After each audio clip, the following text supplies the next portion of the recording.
দেখলে কেমন হতো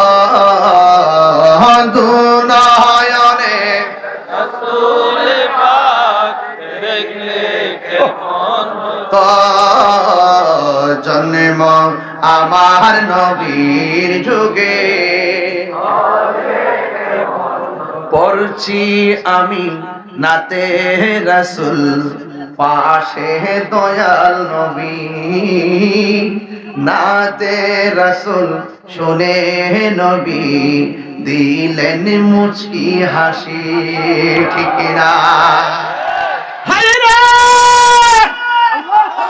ওই আমার বড় বন্ধু আপনারা আওয়াজ করে বলেন আমার নবীর এই জলমের মাহফিল দেখার ক্ষমতা